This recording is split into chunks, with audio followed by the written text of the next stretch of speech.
అందరికీ యేసుక్రీస్తు నామంలో వందనాలండి. దేవుని యొక్క గొప్ప కృపను బట్టి, దేవుని దయని బట్టి మనము మన కుటుంబాలన్నీ ఇప్పటి వరకు క్షేమంను, ఆరోగ్యంను కలిగి ఉన్నాయండి. మరి మన కుటుంబాల చుట్టూ కంచ కాపుదల కృపనుంచుతున్న మన కన్న తండ్రి అయిన దేవునికి స్తుతియు మహిమయు కలుగును కాక. ప్రియమైన దేవుని పిల్లలారా, ప్రార్థన చేసుకొని ఈరోజు వాక్యాన్ని ప్రారంభించుకుందామండి. పరిశుద్ధుడా, ప్రేమ నమ్మకము కలిగిన మా ప్రియ పరలోకపు తండ్రి, నీ ఘనమైన నామానికి వేల కొలది వందనాలు, స్తుతులు, స్తోత్రములు తండ్రి. ఉదయకాలం నుంచి నా తండ్రి ఇప్పటి వరకు నా తండ్రి మీ కృపలో భద్రపరిచినందుకు నా తండ్రి, ఆరోగ్యంను క్షేమమును ఇచ్చినందుకు నా తండ్రి, మీకే వందనాలు, స్తుతులు, స్తోత్రములు తండ్రి. ఈ మాటలు వింటున్న ప్రతి బిడ్డని, ప్రతి కుటుంబాన్ని పేరు పేరున జ్ఞాపకం చేసుకుంటున్నందుకు మీకే వందనాలు, స్తుతులు, స్తోత్రములు తండ్రి. బిడ్డలు చేస్తున్న ప్రతి ప్రార్థనకు సహాయము దయచేయండి తండ్రి. ప్రతి విజ్ఞాపనను ఆలకించి సమాధానం దయచేయమని వేడుకొనుచున్నాం తండ్రి. కుటుంబాల్లో, ఉద్యోగాల్లో, వ్యాపారాలు అన్నిటిలో నా తండ్రి మీ కృప నుంచమని వేడుకొనుచున్నాం తండ్రి. మరి ముఖ్యంగా ఆత్మీయంగా బలపడులాగున నా తండ్రి, వాక్య విషయంలో నా తండ్రి బలపడులాగున నా తండ్రి, మీ మాటల ప్రకారం మేమందరము బ్రతుకులాగున నా తండ్రి మీ కృపను సహాయము దయచేయమని నా తండ్రి. ఈ ప్రార్థనంతయు మీ కుమారుడు మా రక్షకుడైన యేసుక్రీస్తు వారి నామంలో అడిగి వేడుకొనుచున్నాము తండ్రి. ఆమె. ప్రియమైన దేవుని పిల్లలారా, మరి గత వారం నుంచి మనము ఎలీషా గారి జీవితంలో దేవుడు జరిగించిన అద్భుతాల గురించి మాట్లాడుకుంటూ ఉన్నామండి. మరి ఏలియా గారి జీవితంలో జరిగిన అద్భుతాలన్నిటిని మనం మాట్లాడుకొని ఉన్నాము. పోయిన వారం నుంచి మనం ఎలీషా గారి జీవితంలో దేవుడు జరిగించిన అద్భుతాలు, మరి ఎలీషా గారు ఏలియా గారి నుంచి అడిగినట్లుగా రెండు పాళ్ళ ఆత్మను ఆయన కోరుకున్నట్లుగా, మరి అటువంటి మరి ఆత్మశక్తిని ఎలీషా గారు పొందగలిగారా, మరి అటువంటి గొప్ప అద్భుత కార్యాలు ఆయన జీవితంలో జరిగినాయా అన్న విషయాన్ని జ్ఞాపకం చేసుకుంటూ పోయిన వారం మనము ఎలీషా గారి జీవితంలో జరిగిన రెండు అద్భుతాల గురించి మాట్లాడుకొని ఉన్నామండి. మొదటిది మరి యోర్దాను నది దగ్గర మరి ఏలియా గారి దుప్పటితో కొట్టినప్పుడు మరి ఏ నది ఆ, దారి అనేది రావటం అనేది గమనించాం. మొదటి అద్భుతంగా మనము మాట్లాడుకొని ఉన్నామండి. రెండో అద్భుతంగా మరి మరి మంచినీరుగా లేని మరి నీటిలో, మరి కలుషితమైన నీటిలో ప్రార్థన చేసి ఉప్పు వేసినప్పుడు ఆ నీరు మంచిదిగా మారినటువంటి ఆ రెండో అద్భుతాన్ని గురించి కూడా మనము మాట్లాడుకొని ఉన్నామండి. ఈ రోజు మనము ఎలీషా గారి జీవితంలో దేవుడు జరిగించిన మరొక మూడు అద్భుతాల గురించి, క్షమించండి, మరొక రెండు అద్భుతాల గురించి మనం ఈ రోజు మాట్లాడుకుందామండి. గత వారం రెండు మాట్లాడుకున్నాం, ఈ వారం మరొక రెండు అద్భుతాల గురించి మనం మాట్లాడుకుందామండి. అనగా ఎలీషా గారి జీవితంలో దేవుడు జరిగించిన మూడవ అద్భుతం అండి.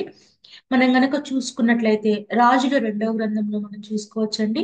రాజుల రెండవ గ్రంథము రెండవ అధ్యాయము 23వ వచనాన్ని ఒకసారి చదువుకుందామండి.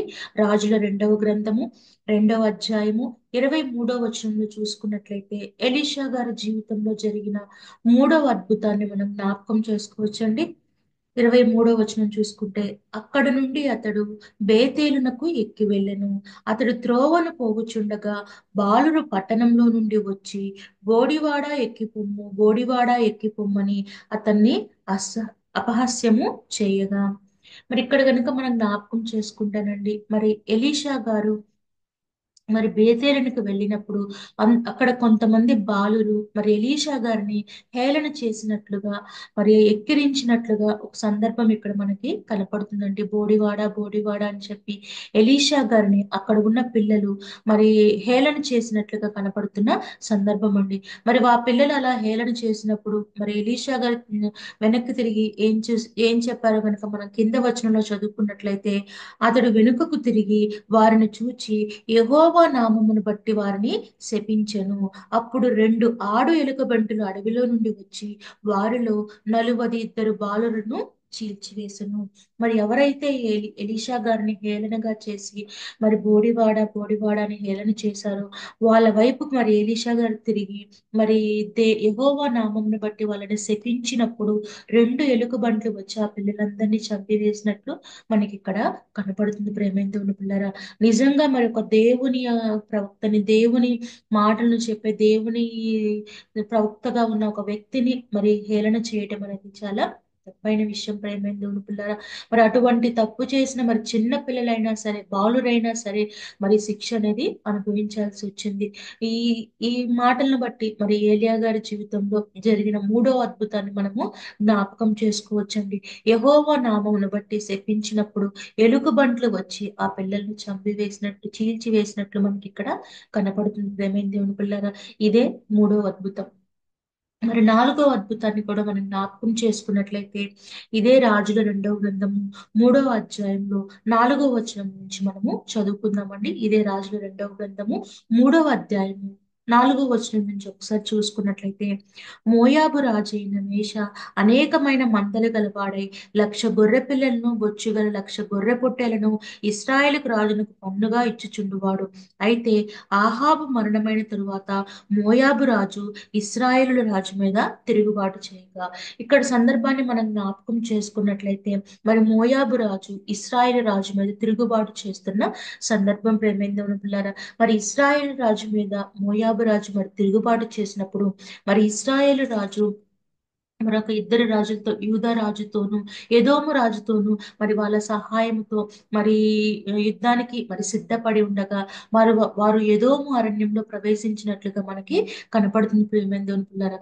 ఒకసారి గనుక మనం చూసుకున్నట్లయితే 8వ వచనం చూసుకుందామండి. 3వ అధ్యాయం 8వ వచనంలో, మనం ఏ మార్గంలో పోవుదుమని యెహోషాపాతు అడగగా అతడు ఎదోము అరణ్య మార్గంలో పోవుదుమని చెప్పెను. ఆ యుద్ధం నిమిత్తమై వాళ్ళు ఎదోము అరణ్యంలో ప్రవేశించినట్లు మనకి కనపడుతుంది ప్రియమైన దేవుని పిల్లరా. 9వ వచనం చూసుకున్నట్లయితే, ఇస్రాయేలు రాజును యూదా రాజును ఎదోము రాజును బయలుదేరి 7 దినములు చుట్టూ తిరిగిన తరువాత వారితో కూడానున్న దండువారికి పశువులకి నీళ్లు లేకపోయాను. వాళ్ళ ఆ ఎదోము అరణ్యంలో మార్గంలో చిక్కుకొని ఉన్నప్పుడు ఆ యుద్ధము మరి మోయాబు రాజు యుద్ధం చేయుచుండగా, యుద్ధం ప్రకటించి ఉండగా ఇస్రాయేల్ రాజు మీద మరి యూదా రాజు మరి ఎదోము రాజు సహాయంతో వాళ్ళు యుద్ధమునకు సిద్ధమై మరి అరణ్య మార్గంలో వాళ్ళు ప్రవేశించినప్పుడు, ఎదోము అరణ్య మార్గంలో మరి వాళ్ళు ప్రవేశించినప్పుడు వాళ్ళ దండుకి వాళ్ళకి నీళ్ళు అనేది లేకపోయిన సందర్భం అక్కడ మనకి కనపడుతుంది ప్రియమైన దేవుని పిల్లరా.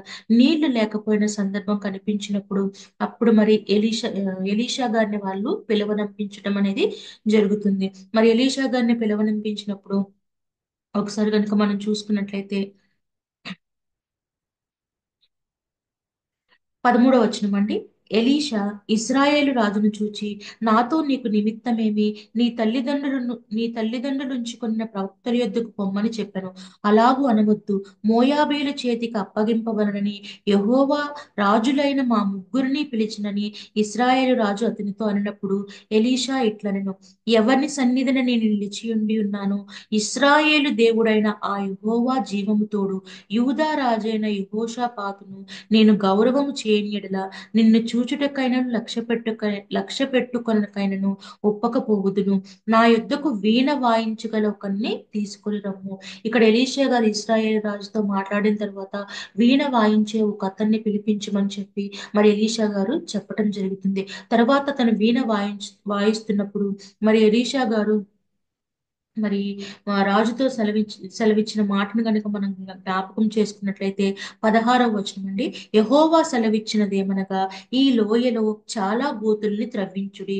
యెహోవా సెలవిచ్చినదేమనగా గాలియే కాని వర్షమే కాని రాకపోయినను మీరును మీ మందలను మీ పశువులను త్రాగుటకు ఈ లోయ నీళ్లతో నిండును. ఇది యెహోవా దృష్టికి అల్పమే.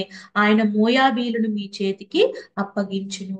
అక్కడ ఎలీషా గారు మరి దేవుని యొక్క మరి మాట చొప్పున, దేవుని చిత్తము చొప్పున మరి దేవుని యొక్క కృపను బట్టి ఎలీషా గారు మరి ఇస్రాయేలు రాజుకి, అక్కడున్న ఇస్రాయేలు రాజు, యూదా రాజు, ఎదోము రాజు వాళ్ళ యొక్క తండు వారు అరణ్య మార్గంలో చిక్కుకొని పోయి మళ్ళీ నీళ్లు లేక ఇబ్బంది పడుతున్నప్పుడు ఒక వాయిద్యకారుని పిలిపించి అతను వీణ వాయిస్తున్నప్పుడు అక్కడున్న గోతిలో మరి అక్కడున్న లోయలో గుంటలు తవ్వమని వారితో చెప్పినప్పుడు మరి ఆ గుంటలు తవ్వటం, తర్వాత యెహోవా సెలవిచ్చిన మాటను వాళ్ళకి ఎలీషా గారు తెలియచేశారు. అదేంటంటే వర్షం లేకపోయినా, గాలి లేకపోయినా, ఏమి లేకపోయినా సరే ఇక్కడ నీళ్లు ఉంటాయి, మీకు ఏ కొదువ ఉంటదని చెప్పి మరి ఎలీషా గారు దేవుడిచ్చిన మాటను సెలవించడం అనేది జరిగింది ప్రేమైన దేవుని పిల్లరా. మరి ఆ విధముగా వాళ్ళకి నీళ్ల కొరత అనేది లేకుండా ఒక అద్భుత కార్యం అనేది దేవుడు ఎలీషా గారి చేత అది జరిగించటం అనేది మనం ఇక్కడ చూడవచ్చు ప్రేమ దేవుని పిల్లారా. మరి ఇవే ఎలీషా గారి జీవితంలో జరిగిన మరొక రెండు అద్భుతాలు ప్రేమ దేవుని పిల్లారా.